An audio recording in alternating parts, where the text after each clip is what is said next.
বিসমিল্লাহির রহমানির রহিম। আজ বাজারে আপনাদের এই সম্মিলিত নেতৃবৃন্দের উপস্থিতিতে প্রাথমিক কিছু আলোচনা আমি শুনেছি। আপনারা জানেন বিগত 2022 সালের 22শে নভেম্বর ফরিদপুর উপজেলা কমিটি নিযুক্ত করা হয়েছিল। এরপর থেকে ফরিদপুর উপজেলা কমিটিতে বর্তমানে কোনো নেতৃত্ব প্রাতিষ্ঠানিকভাবে নেই। আমরা এও জানি ময়মনসিংহ উত্তর জেলা বিএনপির অধ্যাপক এনায়েতুল্লাহ কালাম সাহেব ঘোষণা করেছিলেন 22 তারিখ থেকেই পরবর্তী যত রাজনৈতিক কার্যক্রম পরিচালনা হবে তা জেলা কমিটির নেতৃত্বে সমন্বয় কমিটির মাধ্যমে করা হবে। কিন্তু দুঃখের বিষয় আজ পর্যন্ত কোনো সমন্বয় কমিটির আলো মুখ দেখেনি।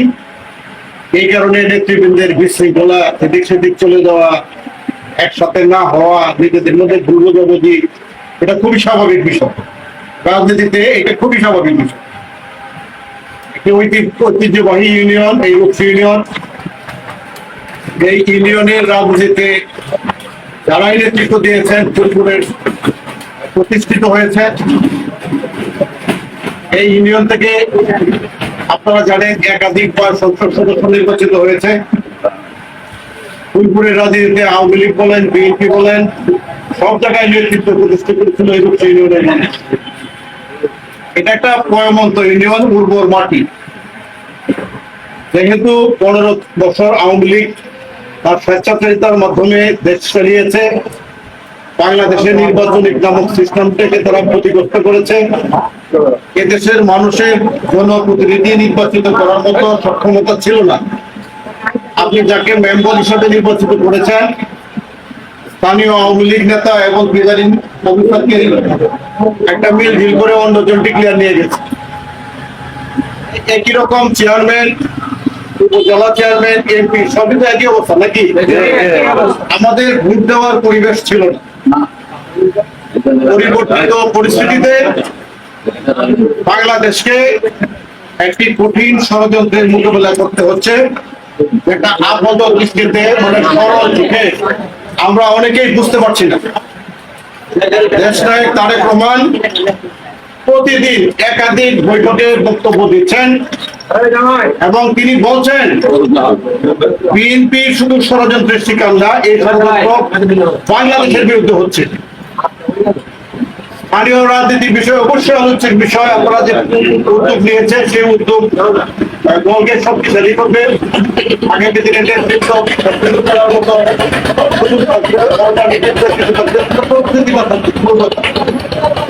আমার কথাগুলো হলো, আমরা এই ইউনিয়ন থেকে 2001 সালে দেশনেত্রী বেগম খালেদা জিয়া এবং তারেক রহমানের সরাসরি ঘোষণা লক্ষ্য করে বিএনপিতে যোগদান করান এবং এই বিএনপিতে যোগদান করানোর সাথে সাথে 4 দলীয় কেন্দ্রের মনোনয়ন প্রাপ্তির করে আমাদের বালিয়ার বিশ্বাস সহ এবং আসাম সরকারকে রেখে যাওয়া বিএনপি এবং জাতীয় পার্টি যেটা পরে একীভূত হয়েছিল বিএনপিতে একটা ভাবে মানে একটা ব্যাপক ঐক্যের মাধ্যমে আমরা শাহসুইচারকে নির্বাচিত করেছিলাম। আমরা ভেবেছিলাম আমাদের আর নেতৃত্ব শূন্যত হবে না, যেহেতু বারবার বিএনপি জাতীয় পার্টি আমরা ভোট ভাগ করে আওয়ামী লীগকে সবসময় পাশ করিয়ে দিই, এটা অন্তত বন্ধ হবে। কিন্তু সরকার কিন্তু ষড়যন্ত্র ফেলে রাখেই নাই। আপনারা লক্ষ্য করেছেন এই জানুয়ারিতে 2024 7 জানুয়ারিতে আমাদের শাহসুই সারোয়ার আমাদেরকে রেখে স্বতন্ত্র হয়ে গেছে। আমার কাছে এরকম মনে হয়েছে যে সম্ভবত আওয়ামী লীগ আর ক্ষমতা থেকে নামতেছে না। তারও যেহেতু বয়স বেশি, পরবর্তী নির্বাচন 70 বয়স হয়ে যাবে, আর সম্ভবত তার সামনে নির্বাচন নাই। তার আগে তাকে এইভাবে বোঝানো হয়েছে সরকারের পক্ষ থেকে, গোয়েন্দা সরকারের পক্ষ থেকে, যে আপনি তো দাঁড়াইলেই পাস। হ্যাঁ, এটা ঠিক। যদি সাথে সারোয়ারের যদি একটা বৈধ ভোট হতো এবং এই বৈধ ভোটে যদি জনগণের অংশগ্রহণ থাকতো, তাহলে হয়তো সারোয়ার সব 12,000 পাইছে, 12,000 দিয়ে পাস করতো, হয়তো 12,000 দিয়ে পাস করতো। তো আমরা বারবার তাকে বুঝাইতে চেষ্টা করেছিলাম যে এই ভোটটা মানুষ, তৃণমূলের মানুষ বয়কট করবে, কারণ মানুষ আওয়ামী লীগকে ক্ষমতায় দেখতে চায় না। কাজেই আপনি এই নির্বাচনটা আমাদের যায়েন না, ক্ষতিগ্রস্ত করেন না। আপনি যে একবার এমপি হয়েছে, আরেকবার এমপি হলে তো আরেকবার এমপি বলবো, আর বেশি তো না। আর যা আছে স্বর্ণের ভাত তো খাবেন না। দয়া করে দলের সাথে থেকে যান। পাশ হচ্ছে পঞ্চাশ অনেক শক্ত, আমাদের নেতার যেমন কর্মী অনেক মজবুত। একটা কর্মীকে টলাতে পারে, একটা কর্মীকে টলাতে পারে নাই। শেষ পর্যন্ত সরকারের গোয়েন্দা সংস্থার পক্ষ থেকে তাকে অফার করা হয়েছিল, আপনি ভোট কাটেন, আমরা সহযোগী করবো। উনি শেষ পর্যন্ত বলতে বাধ্য হয়েছেন যে না, আমার সেই শক্তি নাই, সেই কোনো সমর্থন নাই, ভোট কাটার মতো লোকজন আমার নাই।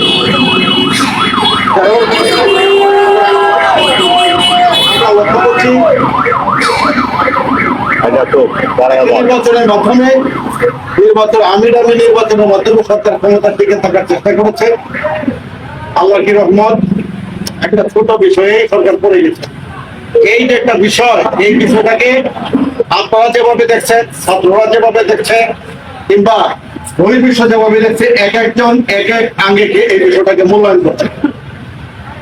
ছাত্রদের বিষয়টা ছিল এটা 18 সালের একটা পয়সা নেওয়া বিষয়, বাংলাদেশের কোনো কোঠা থাকবে না, এটা 18 সালে শেখ হাসিনার আন্দোলনের পর মানতে বাধ্য হয়েছিলেন। 18 সাল থেকে বাংলাদেশের কোনো কোঠা নেই। হঠাৎ করে একটা আদালতে মামলা হলো, এই মামলা রায় হয়ে গেল, আবার কোটা ফিরে আসলো। তারপর ছাত্ররা আবার আন্দোলন শুরু করলো, এবং এই আন্দোলনটা ক্যাম্পাস কেন্দ্রিক ছিল, শুধুমাত্র ক্যাম্পাস কেন্দ্রিক ছিল। কিন্তু শেখ হাসিনাকে মানে ফেলে দেওয়ার, শেখ হাসিনাকে ক্ষমতা থেকে টেনে নামানোর অনেকগুলো উপাদান দেশে এবং বিদেশে বিদ্যমান ছিল। যারা সরল চোখে দেখেছেন অথবা দেখেন নাই, ছাত্ররা ক্যাম্পাস ভিত্তিক আন্দোলন সংগ্রাম করছে। করার পর যেদিন শেখ হাসিনা চীন থেকে বাংলাদেশে আসলো, আসার পর সাংবাদিক সম্মেলন করলো। সাংবাদিক সম্মেলনের মধ্যে একটা সাংবাদিক প্রশ্ন করলো যে এইরকম কোঠার বিরুদ্ধে আন্দোলন চলছে, কিছু বলেন। তখন সে বলছে যে মুক্তিযোদ্ধা সন্তানরা মাঝাবি না, রাজাকারের পুত্ররা সন্তান দাবি।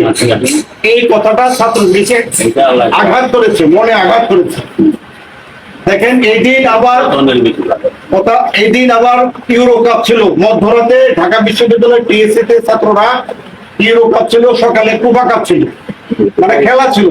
খেলা থাকার কারণে এই প্রায় 40 থেকে 50,000 স্টুডেন্ট এই লম্বা বড় টিভিতে খেলা দেখার জন্য এখানে উপস্থিত হয়। এই উপস্থিতির মধ্যে ছাত্রদের মধ্যে একটা স্লোগান হয়, তুমি কে আমি কে, রাজাকার রাজাকার। কে বলেছে স্বৈরাচার স্বৈরাচার। তারপর এটা শেখ হাসিনার হাতে ঘা লাগে। পরের দিন ছাত্রলীগকে মিলিয়ে দেয়, ছাত্রদেরকে পিটিয়ে ক্যাম্পাসে বিতাড়িত করে দেয়। এরপরে আন্দোলনটা ছাত্রদের হাতে ছেড়ে দেয়। আমাদের নেতা তারেক রহমান ঢাকা বিশ্ববিদ্যালয়ের যে আমাদের যে সাদা দলের যে শিক্ষক মামুন সাহেব, ওনার সাথে ভুল করে বলেছেন এই আন্দোলনটাকে ছেলেদেরকে সহায়তা করবে, এবং আমাদের বিভিন্ন ইউনিটের নেতৃবৃন্দকে বলেছেন এই আন্দোলনটার মধ্যে ঝাঁপিয়ে পড়তে হবে। প্রথম দিন আন্দোলন ছাত্ররা ছিল, এটা ঠিক। এরপরে এই আন্দোলনটা বাংলাদেশের সকল গণতান্ত্রিক রাজনীতি যারা এই সরকারের আমলে স্পেস পাচ্ছে না, কথা বলার সুযোগ পাচ্ছে না, নির্যাতিত হয়েছে, সকলেই আন্দোলনটার মধ্যে নিজেদেরকে সম্পৃক্ত করেছে। আল্লাহ পাক সকলের এই চেষ্টায় হাসিনাকে বাংলাদেশ থেকে পদত্যাগ করে ইন্ডিয়ায় দিয়ে আশ্রয় নিতে বাধ্য করেছে। আজকে একটা নিউজ পেলাম, ইন্ডিয়ার মন্ত্রী এবং তারা তাদের সেনাবাহিনীকে প্রস্তুত থাকতে বলছে, বাংলাদেশের বিশেষ দৃষ্টি রাখতে বলেছে। ভালো লক্ষণ নয়। আমরা যে কথাটা বলতে চাচ্ছি, তারেক রহমান বারবার বলছে বিএনপি এখনই ক্ষমতায় আসে নাই, ক্ষমতা অনেক অনেক দূর। আমরা একটি কঠিন চ্যালেঞ্জ মোকাবেলা করে আগামী দিনে বিএনপিকে গণমুখী করে মানুষের কাছে আমাদের নমনীয়তা, আমাদের শৃঙ্খলা, আমাদের দাওয়াতের মাধ্যমে মানুষকে বিএনপিকে শক্তিশালী করতে হবে, এবং এই বিএনপিকে ভোট করার জন্য যে পরিস্থিতি সেটা করতে হবে। একটা সুষ্ঠু ভোটেই বিএনপি ক্ষমতায় আসতে পারে, অন্যথায় নয়। এখন যারা ক্ষমতা চালাচ্ছে তাদেরও তো কিছু এজেন্ডা আছে, না আছে না? আছে। আওয়ামী লীগের এজেন্ডা আছে, জামাত ইসলামের এজেন্ডা আছে, এবং এই যে অন্যান্য যারা ইসলামিক দলগুলো আছে তাদেরও এজেন্ডা আছে। কেউ কিন্তু বিএনপিকে ক্ষমতায় দেখতে চায় না, তারা প্রত্যেকে নিজেদেরকে ক্ষমতায় দেখতে চায়। কিন্তু যেহেতু বিএনপি একটি গণমুখী দল, তৃণমূলের সমর্থন রয়েছে, প্রত্যেকটা বাড়িতে বিএনপি কর্মী রয়েছে, এই কারণে বিএনপির সম্ভাবনা বেশি।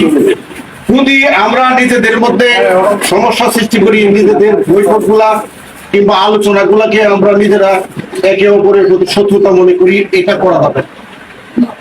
এখন আপনারা সকলেই জানেন আমাদের ফুলপুরে একটা বহুদল বিভক্ত বিএনপি আছে।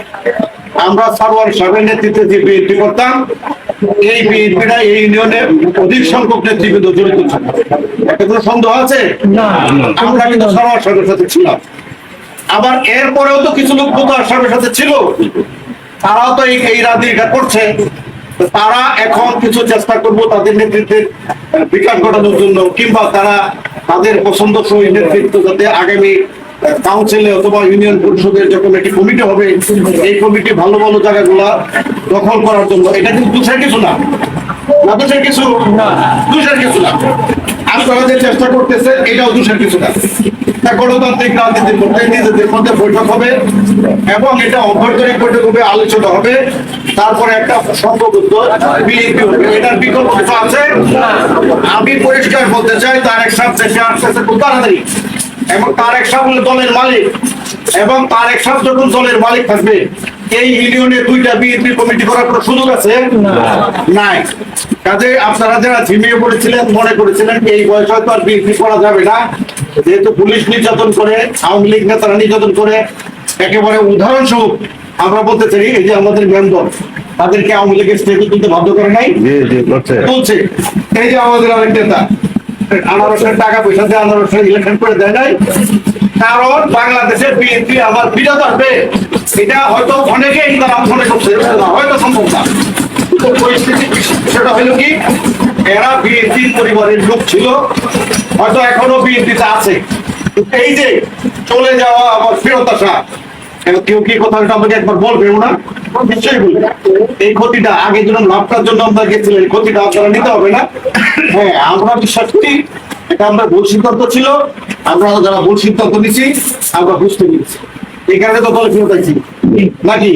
কিন্তু এই মজিবুর নম্বরে ফুলপুর এই এলাকার মধ্যে কিছু গুরুত্ব নাই, এই এলাকার নির্বাচিত প্রতিনিধি এবং তার বিএনপিকে দেওয়ার কিছু আছে, আগেও দিচ্ছে সামনেও আছে, আগেও দিচ্ছে, কত সময় আগেও দিচ্ছে সামনেও আছে। শাহজাহান দলকে দেওয়ার মতো আরো কিছু আছে, কিন্তু এই কথাগুলা উপদল হয়ে যাওয়াতে এই কথাগুলো বারবার সামনে আসে, বারবার সামনে আসে। উমুক আওয়ামী লীগ করছে, উমুক আওয়ামী লীগের জয় বাংলা করছে, উমুক বাপের লোকের জয়েন করছে, এরা আওয়ামী লীগ এদেশে নেওয়া যাবে না নিলে কেউ তো সুবিধা হয় নাকি?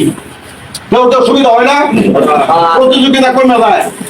আমার কথাটা কঠিন কথা না, আমার কথাটা খুব সোজা। আমাদের ফুলপুর উপজেলা বিএনপিতে এরকম নেতা আছে, নগদ মামলা এফআইআর আসামি বাস্তবে এসে বসে থাকতে পারে, তাদের পুলিশও ধরে না, আওয়ামী লীগ কিছু করে না, এখন তারা ফুলপুরে বড় নেতা আছে না। আমি কি বলতে পারবো আমরা আওয়ামী লীগের আমলে আওয়ামী লীগের সংবিধান বিএনপিটা করুন, আমরা এত দ্রুত বিএনপি করতে চাই।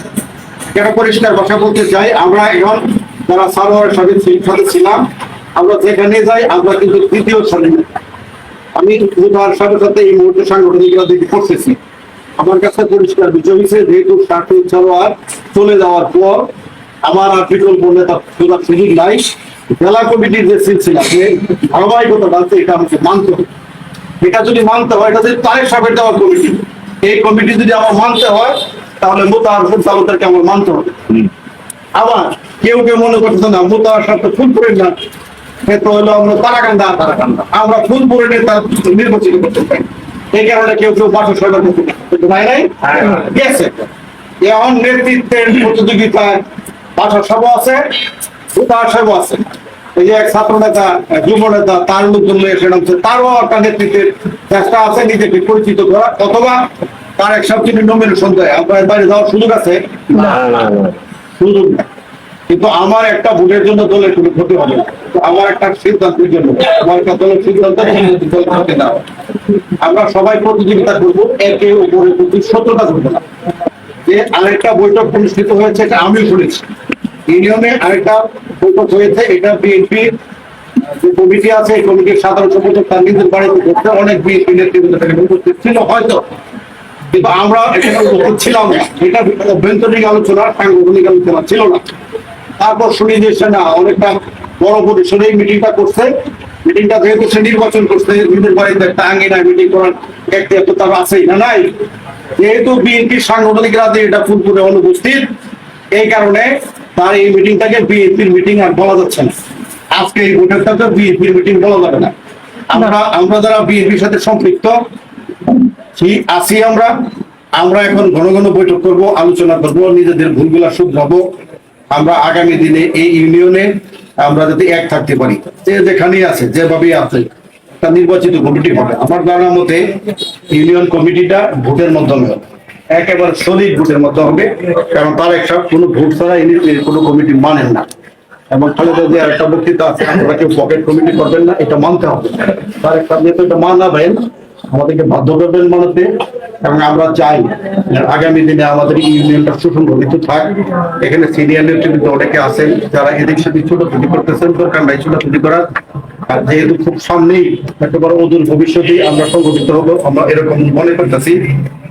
আপনারা এখনই যদি বড় নেতৃত্ব পছন্দ সুযোগ করেন, ধরে নেন আমি একটা কথা বলতেছি যে আগে আসেন আমরা সবাই মুতাহারের সাথে বিএনপিটা করি, এটা ধরো যৌক্তিক কথা। বিএনপির যদি কমিটি দিতে হয় এখন মুতাহার সব দিব, এবং মুতাহার সব একজনকে সভাপতি দিলে সে চেষ্টা করবো অধিকাংশ লোক যেন তার গুলা বাদ না করে, তার লোকগুলো কমিটিতে জায়গা পায়। এটা তো স্বাভাবিক নাকি? স্বাভাবিক। আবার এই কমিটিটা যদি মুতাহার সবকে না দিতে পারে, তো এখন ধরে নিতেছি মুতাহার সবই দিব, কারণ মুতাহার সব এখন জয়েন্ট সেক্রেটারি হিসেবে আছেন। বাসার সব যদি কমিটি দিতে পারেন, বাসার সব চেষ্টা করছি তার সাথে যারা আছে তাদেরকে যাতে ভালো ভালো জায়গায় পদায়ন করা যায়, এটা চেষ্টা করবো। এটা কি দোষের কিছু না। কিন্তু আমরা যদি ইউনিয়নে একতাবদ্ধ থাকি, তাহলে বিএনপি বাসার সব হোক, মুতাহার সব হোক, কিংবা অন্য কেউ হোক, এই লোকগুলার বাইরে নেতৃত্ব পছন্দ করার কোনো সুযোগ আছে? সুযোগ নাই। তাইলে আমাদের কথা হইলো আমরা সবাই এক থাকবো। এইভাবে এদিক সেদিক বৈঠক হতে পারে, বিভিন্ন ওয়ার্ড ভিত্তিক সুযোগ হতে পারে। আমরা মূল টার্গেট থাকবো দলটাকে সংগঠিত করা, এবং আমাদের যে আগামী দিনে যে লক্ষ্য। কিছু কথা তো আমি বলতে চাচ্ছিলাম না, যে বিএনপি একটা সমস্যা কি জানেন? বিএনপির সবচেয়ে বড় সমস্যা হলো তার জনপ্রিয়তা। আর বাংলাদেশে তারেক সাহেবের সবচেয়ে বড় সমস্যা হলো জনপ্রিয়তা। তারেক সাহেব ব্যাপক জনপ্রিয়। আর ওনার বাপ এবং মায়ের যে আমাদের জেনেটিক যে মেধা, এটা তারেক সাহেব পাইছে। এবং তারেক সাহেব একটা গবেষণামূলক রাজনীতি করে, একেবারে পুঙ্খানুপুঙ্খ ভাবে প্রত্যেকটা এলাকা ইউনিয়ন ভিত্তিক কে ভালো নেতা, কে মন্দ নেতা, কে কি, এইরকম একটা তালিকা ওনার কাছে ছিল হাওয়া।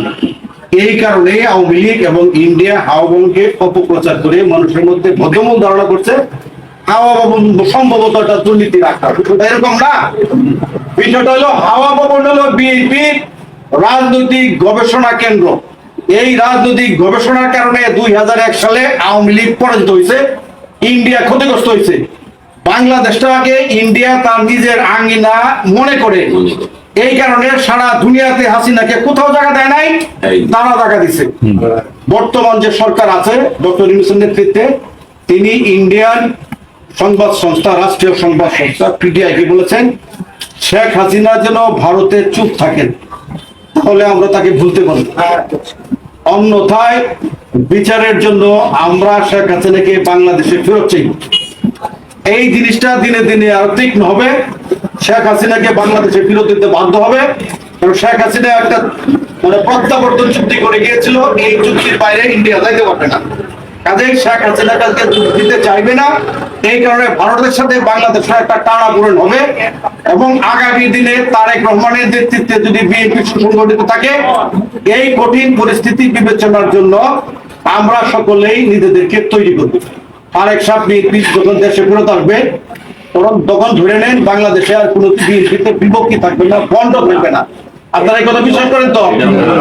আমরা বিএনপিকে বন্টন করতে চাচ্ছি না।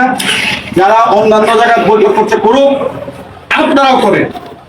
করার পর একটা সুন্দর সমাধান নিশ্চয়ই আল্লাহ পাক রাখবেন, নাকি বলেন? রাখবেন। নেতৃত্ব কিন্তু এমনি এমনি খাবলা মানে নেওয়া দেওয়া যাবে না। যারা গোপনে গোপনে বসে করতেছেন, কাউন্সিলটা কি গোপনে করার কোনো সুযোগ আছে? নেতৃত্বের তালিকা হবে, গোপনে করার সুযোগ আছে? সুযোগ নাই। কাজে অন্যকে না দোষিয়া আমি যেহেতু অলস, এই কারণে অন্যজন কাজ করতেছে। অন্য যেমন যেন কাজ করতেছে, আমার অলসতা কাটিয়ে আমি ওদের কাজ করি। কাজে একটা প্রতিযোগিতা থাক, একটা প্রতিযোগিতা থাক। আমরা বাশার সাহেবের নেতৃত্বে বিএনপি করবো, অন্য কেউ নেতৃত্বে করবো না, এরকম মানসিকতা আমরা ত্যাগ করবো। আমরা মোতাহার সাহেবের নেতৃত্বে বিএনপি করবো, অন্য কেউ নেতৃত্বে বিএনপি করবো না, এটা এই মানসিকতা ত্যাগ করবো। আমাদের নেতা কেডা? খালেদা জিয়া তো নাকি? উনি এখনো জীবিত আছে। কাজেই বিএনপির একটা সিলসিলা তারেক রহমান এবং খালেদা জিয়া। এর বাইরে যারা দেখতেছেন কে এমপি হইলে আমার আর বাড়তি কোনো সুবিধা হবে না। তারেক সাহেব দেশে আছে, খালেদা জিয়া দেশে আছে। দেশের নীতি যদি বিএনপির পক্ষে থাকে, বিএনপি যদি তৃণমূলের শক্তিশালী থাকে, আপনারা যদি শক্তিশালী থাকেন, এমপি যেই হোক আপনাদের সাথে কি না বলে এমপিগিরি করার সুযোগ আছে? আপনাদের উন্নয়নকে বঞ্চিত করে উন্নয়নে নিয়ে যাওয়ার সুযোগ আছে? নাই। কাজে আমার যে কথাটা খুব সংক্ষিপ্ত ভাবে শেষ করে দিলাম, আপনারা ঐক্যবদ্ধ ভাবে থাকেন, যেভাবেই হোক। এরকম উপদল বিএনপি, আওয়ামী লীগ হয়, জামাত ইসলামে হয় না, কমিউনিস্ট পার্টিতে হয় না। কাজেই আপনারা নিজেদেরকে সচল করেন, আগের চেয়ে অনেক বেশি অ্যাক্টিভ করেন, প্রত্যেকটা বাজারে বাজারে কথা বলেন, নেতা কর্মীদের সাথে কথা বলেন, ভোটারদের সাথে কথা বলেন, বিএনপির বর্তমান পরিস্থিতিটা জনগণকে বুঝায়া বলেন। বিএনপি আবার ষড়যন্ত্রের শিকার হতে পারে, সংকট আপনারা বলেন। বিএনপির বিরুদ্ধে অপপ্রচার হতে পারে, কথাগুলো বলেন। ইনশাআল্লাহ আগামী দিনে বিএনপি ক্ষমতায় আসবে যদি জনগণ সমর্থন দেয়। আমরা কি এটার পক্ষে কাজ করবো? ইনশাআল্লাহ। ধন্যবাদ সকলকে। আসসালামু আলাইকুম।